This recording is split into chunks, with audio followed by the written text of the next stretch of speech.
ইংরেজি text book, সেটা West Bengal বোর্ডের, প্যারেন্টস গাইডিং, খুব সহজে ইংরেজি গ্রামার, এছাড়াও সবথেকে ইন্টারেস্টিং পার্ট হচ্ছে প্রোনাউন্সিয়েশন, সঠিক উচ্চারণ প্রত্যেকটা লেটার অনুযায়ী। আমরা এই এতগুলি কাজ একটা চ্যানেলের মাধ্যমে করছি, সেটা হলো দাদার ক্লাস ঘর। চলো আর দেরি না করে আমরা শুরু করি আজকের ভিডিও। আজকের ভিডিওতে কি আছে? The pronunciation of M and N. আমরা এর আগে যতগুলো লেটার আছে সবগুলো কিন্তু কাভার করেছি। যদি এখনও তোমরা সেই সমস্ত লেটারগুলো দেখে না থাকো তাহলে অবশ্যই ডেসক্রিপশান বক্সে দেওয়া লিঙ্কে ক্লিক করে দেখে নাও, তারপরে শুরু করো এম এবং এনের প্রোনাউন্সিয়েশন। খুব সহজে আর একটা কথা বলে দিই, প্রত্যেকটা লেটারের প্রোনাউন্সিয়েশন করার সময় তোমাকে খেয়াল রাখতে হবে তোমার জিভ, তোমার ঠোঁট, তোমার দাঁত, প্রত্যেকটার একদম কারেক্ট পজিশন যদি ঠিকঠাক না থাকে তাহলে কিন্তু কারেক্ট প্রোনাউন্সিয়েশন আসবে না।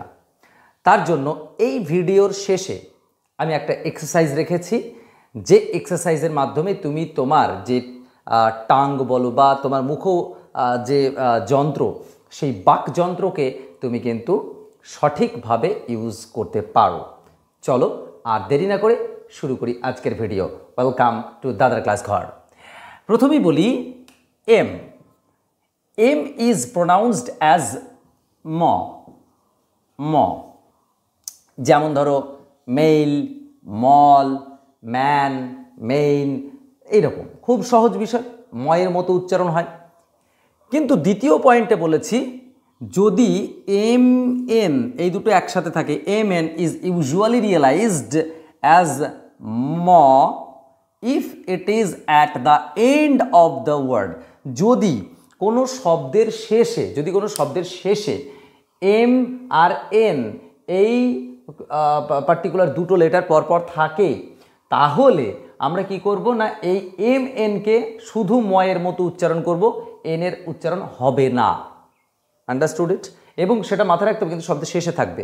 যেমন আমরা এটাকে বলি হিম, কি বলি? হিম। এটা হিমন এরকম নয়, বা কন্ডেমেন এরকম নয়, এই যে লাস্টে এম এন আছে। এটাকে বলি কলাম, কলাম, এই যে এম আর এন, কলাম। তো কলামন এরকম নয়, লাস্টে যদি এম আর এন পরপর থাকে কোনো শব্দের শেষে তাহলে শুধুমাত্র এম এর উচ্চারণ হবে, এন এর নয়। নেক্সট আমরা যেটা গেছি মানে যাব আর কি, সেটা হচ্ছে এন এর প্রোনাউন্সিয়েশন। এন তো সঠিক যেটা আমরা জানি, এন এর প্রোনাউন্সিয়েশন হচ্ছে ন। ময়ের যেমন ম, তাহলে এন হচ্ছে ন। যেমন নেইল, নেক, এরকম প্রচুর কিছু আছে, নোজ। ওকে, সো এন হচ্ছে নয়ের প্রোনাউন্সিয়েশন। এরপরে আসছে preceding the letter K, Q, U, X আর সি যদি কয়ের মতো উচ্চারণ হয়। আর আমরা জানি সি দুরকম উচ্চারণ হয়, একটা হচ্ছে সি স আর একটা ক। এই সি এর উচ্চারণটা খুব সুন্দরভাবে আমাদের অবশ্যই চ্যানেলে আছে, পারলে তোমরা দেখে নিও, ডেসক্রিপশন বক্সে লিঙ্ক থাকবে।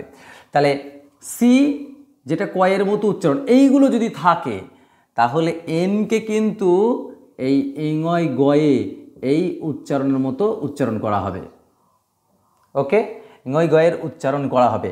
তাহলে যেমন ব্যাংক, ব্যাংক, অ্যাংশাস, এই যে anxious, Ang Ang, bank, bank, তাহলে এনকে ওকে যদি তাহলে ক, এক্স, কিউ, তারপরে ইউ এইগুলো যদি থাকে তাহলে আমরা কিসের মতো উচ্চারণ করব? ইঙয় গয়ের মতো। এটা ইঙয় গয়ের সিম্বল। যদি এর একটা ব্যতিক্রম আছে, যদি দেখা গেল কে আছে, কে এটা সাইলেন্ট, আমরা জানি কে সাইলেন্ট থাকে, কে এর উচ্চারণও তোমরা ডেসক্রিপশন বক্সে পেয়ে যাবে। তাহলে কে এর উচ্চারণে কে যদি সাইলেন্ট থাকে তাহলে কিন্তু এই এন এর উচ্চারণটা আবার ইঙয় গয়ে হবে না, এনের মতোই উচ্চারণ হবে। যেমন এই যে নন, এইখানে এনের উচ্চারণ এনের মতোই হচ্ছে। ওকে, নেক্সট হচ্ছে এনজি ইজ প্রোনাউন্সড অ্যাজ ইঙয় গয়ে। আমরা জানি যেমন সিং, লাং, এনজি থাকলে ইঙয় গয়ে উচ্চারণ হয়। আর লাস্ট বলেছি এনজিই ইজ ফলোড বাই আই অথবা ওয়াই, এইটা যদি থাকে তাহলে তার প্রোনাউন্সিয়েশনটা কিসের মতো হবে? জ। যেমন ইঞ্জিন, ইঞ্জিন, দেখেছো এনজি লাস্টে আই আছে। আই বা ওয়াই থাকলে জয়ের উচ্চারণ হবে এবং এই প্রোনাউন্সিয়েশনে কিন্তু জি এর রুলসে আছে, অর্থাৎ তোমরা জি এর রুলসে যদি ফলো করো তাহলে কিন্তু এটা আরও ভালোভাবে জানতে পারবে। এরপরে আমরা ভিডিওর লাস্ট পার্ট যেখানে বলেছি একটা টাং এক্সারসাইজ দেব, যে টাং এক্সারসাইজে তোমার যে প্রোনাউন্সিয়েশনের যে কারেক্টনেস বা অ্যাপ্রোপ্রিয়েটনেস সেটা কিন্তু বেড়ে যাবে। আর দেরি না করে চলো এবার দেখেন। প্রথমেই দেখো আমি একটা লাইন লিখেছি, প্রত্যেকটা উচ্চারণকে ভালো করে শোনার চেষ্টা করো। She, she, sells, sells, she, sells, sea, sea, shells, shells, by the sea, shore. আবার বলছি, দেখো প্রত্যেকটা সকে কত ডিফারেন্ট। শি,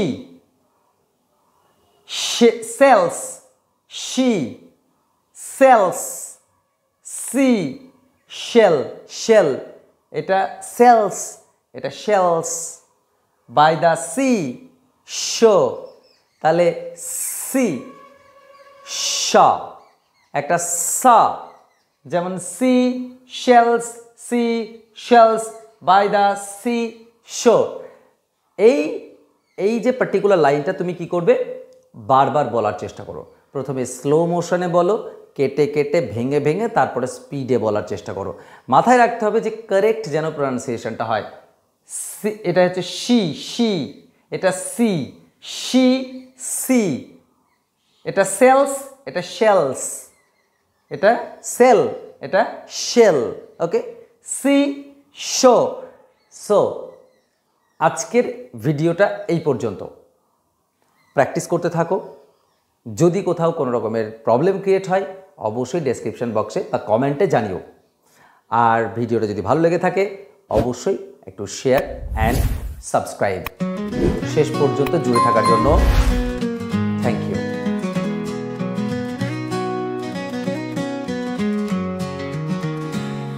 দাদা ক্লাস ঘর ভরা গল্পের ঝড়।